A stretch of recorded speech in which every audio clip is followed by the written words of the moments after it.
Hey dancers, welcome back to season 2 of Broche Banter. I'm your host, Julie. Wow, a lot of life has happened since I was last here on the podcast microphone with you. Shortly after the last episode, my dear beloved greyhound Otis died suddenly at the age of 6. He had a heart attack or something while we were out playing in the park and died tragically. Then life just cascaded. We had our second annual International Adult Ballet Festival. I got married. We adopted and retrained a new rescue dog, Rosie. I moved to Orlando. In the meantime, squeezed in my first jiu-jitsu competition, got a blue belt there, a few singing recitals, and taught hundreds and hundreds of online ballet classes since then. So wow, it's been a whirlwind. I can't wait to be back with you here today to round out season 2. We've got a couple more facets to dive into. Today we're hopping into jumps. Get it? We're hopping into the jumps facet. Gonna dive in there. We've got a couple more to wrap up here on season 2, and then we'll be rounding into season 3 shortly after, and that's gonna be really focused in on what the question that really fascinates me and that I spend every single day in my classes studying, which is why do some adults learn and some adults don't? How do you get the ones who are struggling to come along for the ride? How do you keep them motivated, engaged, and learning these really difficult concepts in adulthood? So I'll be talking with adult ballet dancers, asking them why they do it, what it's for, how they deal with difficulties in their life. We'll be talking with other people who teach adults of all different types of things, so I can really compare notes and study and keep deepening my fascination for how to get adults to learn something really difficult in adulthood. But first, let's dive into season 2, facet number 9, jumps. First of all, always be patient with yourself. Jumps, like every other facet we've talked about on this podcast, take a while to learn.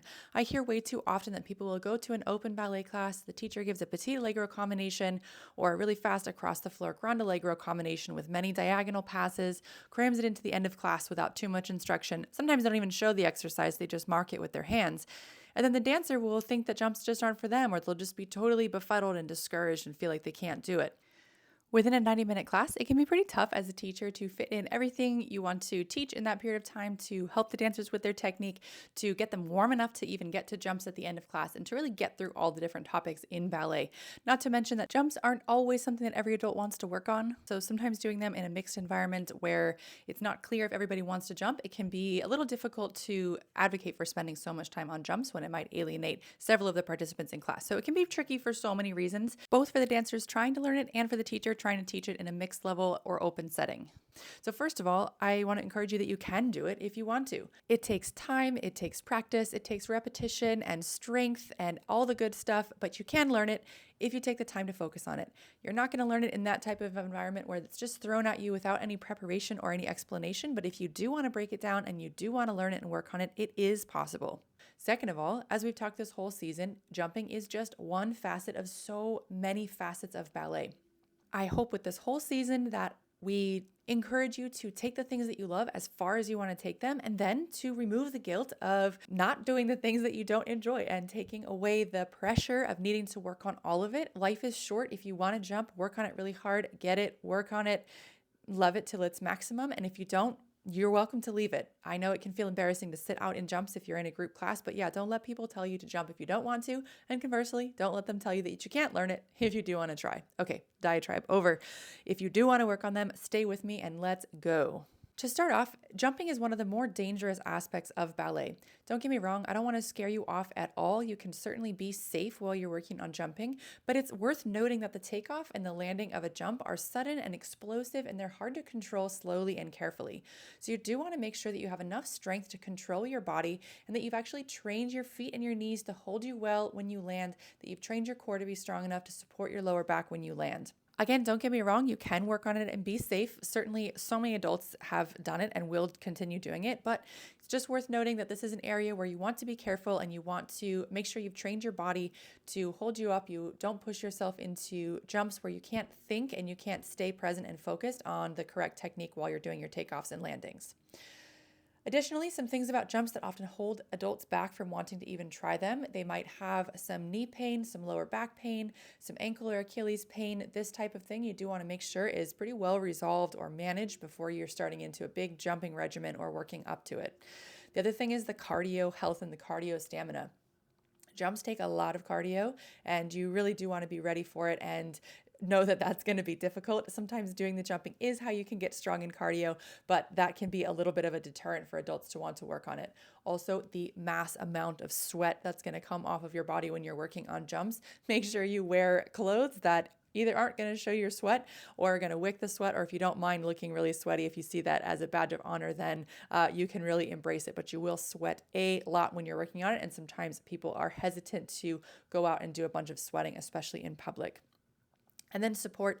Make sure for the ladies you have a really good bra, maybe 2 bras. You really want to make sure that you're feeling supported in your body. This can be a big deterrent for dancers, that you feel like you don't have enough support to enjoy and feel good while you're doing it. And men, making sure you have a really good dance belt to support you too. We really want to keep our bodies safe and healthy while we're doing our jumping. A couple of the things you want to know about jumping. Jumping isn't one of those things that you can work on in isolation. You really do want your body to be somewhat warm before you start working on it. That doesn't mean you have to warm up with running or anything like that, but you do want to make sure that you've warmed up your joints, that your body temperature is up, that your heart rate is up a little bit, and that you are a bit warmed up. So this is why jumps come in at the end of classes. This is why the class will build up to jumps and not just start off with it cold. So make sure that even if you're squeezing in a practice session focused in on jumps, that you actually do a good warm up and make sure that your body is ready and primed for those jumps. The other thing with jumping is that it is pretty physically intensive. And so it does take even longer to learn, because you can't practice too much in one sitting. Maybe you can do a 15 or 20 minute practice session focused in on jumps, maybe 30 or 45 minutes if you work up to it, but it's difficult to get too much more practice in on jumping. So it can take a little while to learn, because you can't do hundreds of repetitions in a row and just work and drill the process. Your body is going to need rest between each. So let's talk about how to actually improve your jumps. We have 2 main types of jumps. We have our little jumps, our petite allegro, and our big jumps, our grande allegro. There's also your medium allegro. There's some debate around that, what fits into medium versus petite versus big. Sometimes you get your C-zones and your middle-sized things, a little bit bigger petite allegro, slower petite allegro in your medium. But anyways, the main things are the little jumps versus the big jumps. You also have different types of jumps. You have your brushing jumps and you have your hopping jumps. So your brushing jumps originate from a brush on the floor, and that momentum helps you get up, almost like a dégagé to relevé. This momentum on the floor helps you get up. You have your hopping jumps, which go with your heel down, both heels down or one heel down, depending if you're on one leg or 2, and you hop straight up. There is no brush to help you get off of the floor. Those are your 2 big types of jumps, your brushing jump and your hopping jump that goes straight up. Now, when it comes to being strong enough to do these jumps, and especially if you want to try to keep your turnout while you're doing these jumps, you really need very strong hips. You need your hips to be able to hold your knees back when you do a plie. You need to be very strong in the hips when you try to go up to relevé. If you're doing a plie relevé, from a plie all the way up to demi-point or even to point, and you find that you're losing your turnout in that process, that your heels are slipping back the second you leave the ground, then that same pattern is going to be evident in your jumps. So you can work on, without having to jump, you can work on the ability to push from plie to relevé without losing your turnout, with keeping your heels forward in the relevé, with keeping your hips strong, your pelvis in place, and really trying to keep all of this strong while you go from plie to relevé. This will translate over into your jumps if you have the strength to actually keep your turnout when you go to relevé.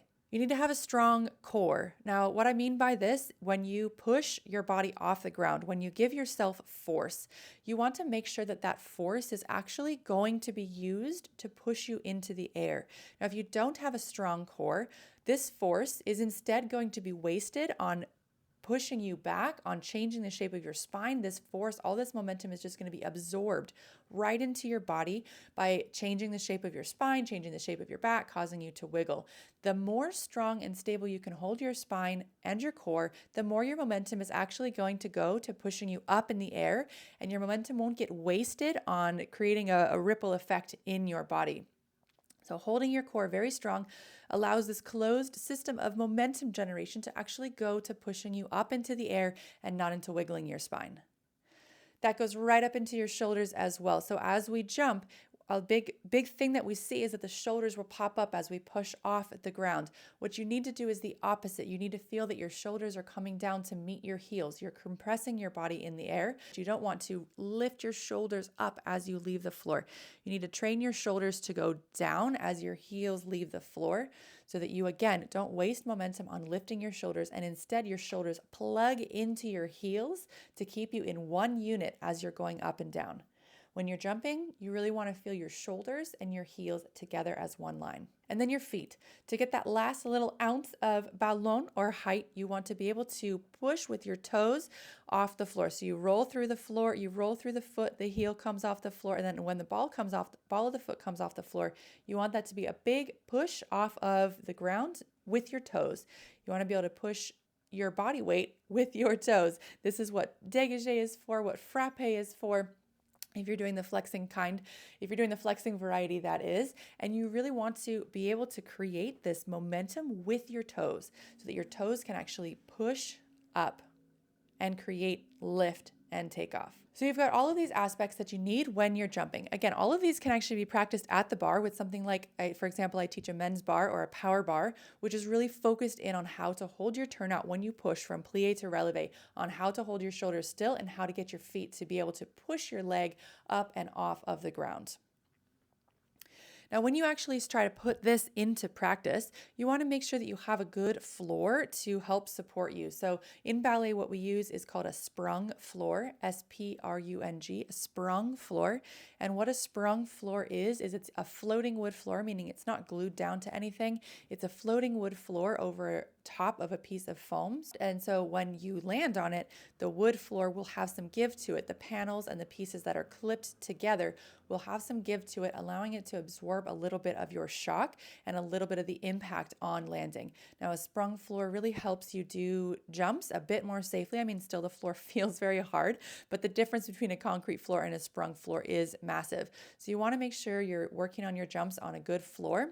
If you can't do that, make sure you have good shoes. So if you're practicing in somewhere that's not on a sprung floor, it's hard to practice the brushing jumps like this, but you want to get either a jazz sneaker or you want to use an actual sneaker if you're practicing jumping just straight up and down to help absorb that shock for you. Practicing gymnastics can also help get your body to learn how to jump up into the air and to create that upward momentum. And there they have a beautiful padded floor where you can jump and you can land, and it's very, very soft and gives you a very gentle landing. So it's not so hard on your joints as you're coming down out of the air. Let's talk about little jumps. These are your petite allegros and your little brain teasers that require you to shift your weight very quickly.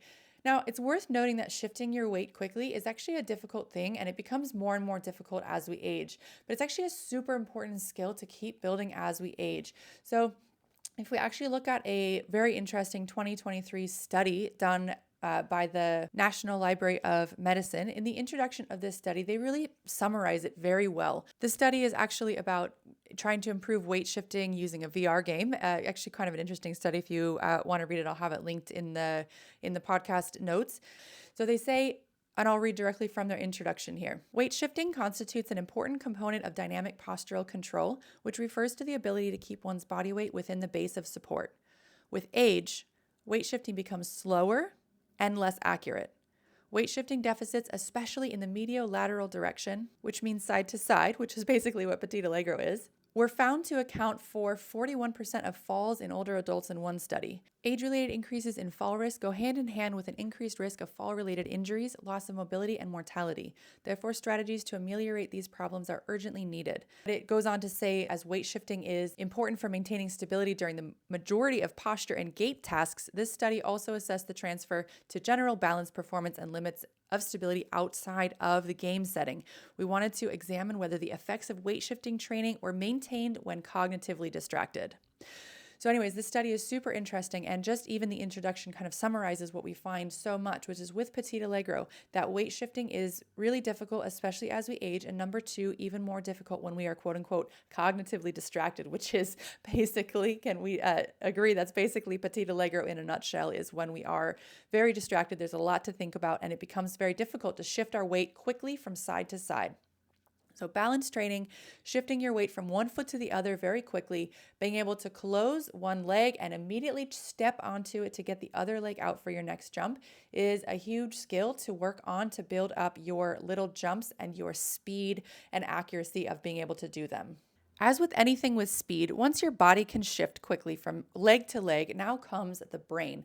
Being able to think quickly. This is thinking on your toes, as they say, right? Literally here, what we need to be able to do. Now, thinking quickly, a huge part of thinking quickly is recognizing patterns and relying on things that you have drilled over and over again. When you are just learning something new, it's very difficult to move quickly, and it takes time to build up these patterns and build up these movements, both in your brain and in your body. One of the least popular ways to work on this is reversing combinations. Reversing a petite allegro combination or any combination, reversing means that you exchange the word front for the word back. Not right and left, because that's the right side versus left side, but front and back get switched. So if you did a glissade, starting with your back leg, closing with your second leg in the front, then you would do a glissade, starting with the front leg, closing in the back. So reversing a combination is one of the best ways to develop your memory and your speed of thinking. This is because it really forces you to detach from the particulars of front and back, but really understand the crux of what the step is, that a glissade is gliding from one foot to the other, and that it doesn't matter if you close front or back, that you can think about the crux of the glissade, glide from one foot to the other. The assemblée, assemble the legs into the air. The sisson, jump off of two legs and land on one, and then thinking about the particulars coming second. So if you can really reverse a combination, then that means that you understand the crux of the movement and you're not getting hung up in the particulars. So that is the least popular but most effective way to work on the speed. So next time you're in class with a tricky combination, take it home, write it down, and then everywhere you see the word front, write down the word back and see if you can mark through it again in your head or lightly in your body and see if you can remember it. That exercise of reversing combinations is huge for improving your speed and ability to pick these things up quickly.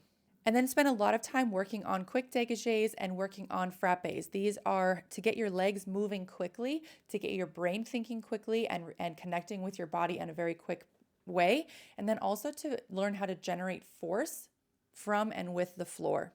So in a dégagé, for example, or jeté, if you call it that, you want to create friction on the floor. You want to push down into the floor, let your leg escape the fifth, but with friction on the floor, and then using your toes at the very end, timing the toes at the very end to flick your leg off the floor and do a very swift and strong brush, holding the position when you get there. That exact movement is the basis of your glissade, your jeté, even beginning into your brisé, your different movements. You want to be able to create that momentum, understand the timing and the mechanic of getting your foot to push on the floor and then flick the toes at the very end to get that timing exactly right. When it comes to getting your jumps working, timing is everything. Anytime you're working on a technical move, so whether that's a jump, a turn, a partnering lift, a difficult move on point, timing is everything. So getting that exact moment, your toes don't flick too early and knock you over, and they don't flick too late and thus don't contribute to the jump at all. Get the exact timing, work out that exact timing in your dégagé and in your frappé at the bar. And then you'll be able to take that timing into the center so you can brush into an assemblée. Your foot has power. It's helping you get off the floor. Your brush is with intention and with feeling, as they say, to help you get up into the air. Work on those frappés. Don't shy away from the frappés. They teach your legs to be quick, powerful, swift, and working the toes at the same time. I feel like frappé could be a facet in and of itself with how difficult it is for everybody to get and to learn. It's probably not its own facet, but anyways, it could be its own whole thing. And I do teach, in fact, just tonight, I'll be teaching a class that's only frappés for 35 minutes, and that's all we're going to be working on. So hone in on those frappés. Bring yourself to practice them. I know they're hard. I know they make you feel slow or sluggish or confused or embarrassed, but getting past that emotional and difficult side of it is just as important as the physical aspect. Make yourself work on the frappés. Study them, break them down, do it slow. I have a frappe focused video on my YouTube channel if you're not part of my online community, so you can work on those frappes, learn how to get your legs and your brain to move quickly, and then it'll come into your petite allegro in the center. So none of those are exactly a quick fix. I know there's not really a quick fix. These things take time to learn how to shift your weight, to learn how to get your body and your brain to move more quickly, and to keep track of the patterns of these combinations. They all take time, but like I said in the beginning of this episode and every episode, if you want to work on it, You will get there. Keep working on it and you will see improvement and you will see progress. Petite allegro is some of the most fun you can have in ballet class. You're just jumping, flying across the floor, having a great time when you get your legs to move so quickly. So if you dream of that, then get to work in all the ways that I mentioned and you'll start to see some fun and some enjoyment in your petite allegro. Jumps with beats and jumps with turns. These are two additional interesting types of jumps. First of all, with the beats, when you do the jumps, this is when you're in the air and your legs hit each other and then you come back down either in the same position or different. It depends on the jump itself. So this is in part, a couple of the factors we've already talked about. This is in part getting high enough that you have time to make this movement of your legs. If you're very low in your jumps, you won't have the time to actually move your legs in the air and be able to come back down. Once you have your jump height mastered, then you can think about adding the beats in. The second thing, as I mentioned, trying to change the shape of your legs in the air. This requires a tremendous amount of core strength to be able to have your legs open and close in the air while you're doing this, without causing you to move or to fall or to wiggle or to lose your back or your balance. Now, the last thing with beats that typically is confusing for people is that the beats are a side-to-side motion, not a front-to-back motion. So if you're doing, for example, a bar beaded soubresaut, an entrechocat, you want your leg to go sideways. So it's almost like you go into first position and then you go across and then into first position and across.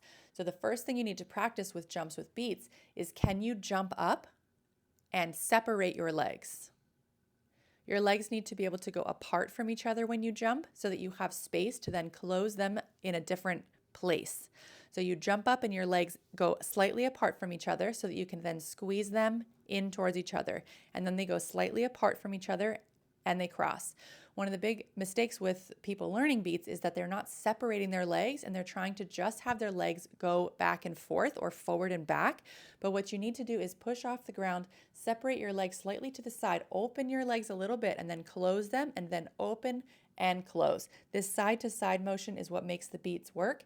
And if we're thinking about only front and back and we're not creating any separation side to side, then there's no space for the beat to happen and your body will simply just swing your legs forward and back like an encloche and won't actually give you that dégagé side and close that we're looking for when we do a jump with a beat. Now, jumps with a turn. These are very similar principle as pirouettes, where you're creating the turn in the preparation. You want to really think about winding up your legs. So if you're turning to the left, then your right knee has to pull to the right to give you some force to then unwind into the jump or the turn. That's the first big part of it. The second big part is height, to actually have the time to make the turn in the air. So if you're going beyond a single tour, you need the air time to be able to do the height, right? Same with a pirouette. If you can't hold your relevé passé for long enough, you don't have enough time to get around a second time. So you need time in the air, which means you have to jump higher. Once you've got the time and the wind up, now in the air, you need to keep your body continuing to turn. You can't let your shoulders fall behind your legs. You have to keep your shoulders pushing around your axis, pushing you to keep turning in the air. You want to be able to generate turning force, twisting force in your body. So you see a good way to work on this is that you can actually twist your ribs around your hips and that you can create turning force with your obliques in your body. You need this in the air, in your obliques and your lats, to be able to create that twist in order for you to keep going around in a circle and not losing the momentum once you get up away from the floor. It's not like you can keep pushing yourself around.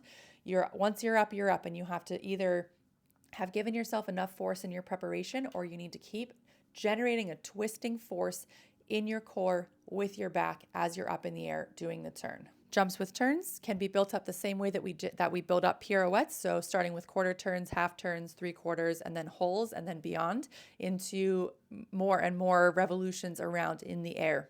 As we're trying to do our jumps with turns in them, our tours, we need to be careful with the landing, that we're always thinking about landing with our knees pulling back over our toes so we don't let our knees continue rotating once we hit the ground. Rotational knee injuries are not fun, and you want to make sure that you don't stick your feet to the floor and then allow your knees to keep rotating. You need to stick your feet and your knees together back when you do make your landing so you don't keep rotating once you get onto the floor.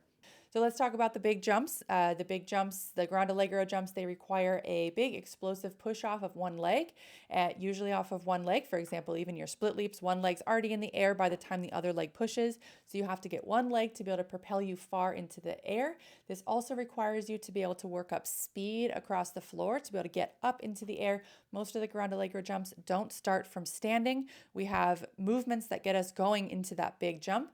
I call them fancy running, but that's usually why we have the diagonal passes across the floor. So your tombe, pas de bourrée, glissade, this is fancy running. You could go run, leap, but in ballet we have a fancier version, tombe, pas de bourrée, glissade. The purpose is to build speed. Once you have the footwork, the purpose is to push yourself across the floor. So by the time you get to the big leap, you have forward momentum and you're able to soar through the air. If you're not using that lead up to get speed, then your big jump is unlikely to work and it's unlikely to be able to get all the way up in the air. Same thing if you do a backwards diagonal pass, chassé, or 3 big steps into a tour jeté. You need to get speed and momentum in your lead up to the jump. The jump doesn't just work in isolation. It depends on this preparation and this lead up to it. Some of these jumps even require you to change your shape in the air. So the tour jeté, for example, you're changing your body's shape in the air from one leg front to the other leg in the back. Changing the shape of your legs without being able to push off of the ground is actually pretty difficult. It requires a good amount of core and back strength to be able to get your legs moving without being able to push on anything. A big part of your big jumps is your upper back. Now, why? Well, a lot of your big jumps cause your legs to extend into an arabesque position. So for example, your saut de chat in your grande allegro and your grand jeté in your grande allegro and your tour jeté, they all have an arabesque component to them. That back leg, if you really study it and look at it, is in an arabesque position. Your lower back is extended, you're in an arabesque position. And now if you're not using your upper back, if you're not in the sensation of a cambre to the back when you jump, what's going to happen is the same thing when you do grand battement back. Your back is going to fall forward and then you're going to look like you're reaching in your jump. You're not going to look like you're floating up on top of your legs and the jump is not going to soar into the air. So it's important that you prepare that arabesque position in the air, your grand battement to the back. Can your upper back hold you vertically while your leg pushes you off from the back? So if you're doing your saut de chat, for example, you have your front leg already up in a passe, and from that passe, your back leg needs to push into arabesque while your front leg extends into a devant position. Now, yes, your upper back needs to be ready to hold your leg up when you push it into that arabesque position, or else your body's going to get dumped forward over your front leg and you get that look that you're reaching or desperate for that front leg.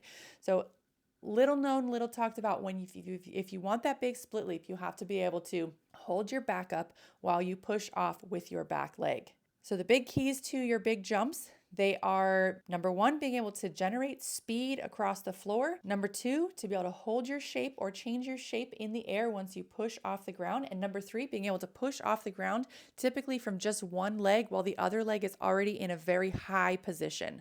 So how we're working on these, again, as I mentioned, the men's power bar that I teach, you work on holding your leg up in devant, à la seconde, or an arabesque, and doing plie relevé from that position. Don't let your leg drop or wobble or move, but you want to be doing plie relevé from that big position to train your body how to push from one leg while the other leg is already high up in the air.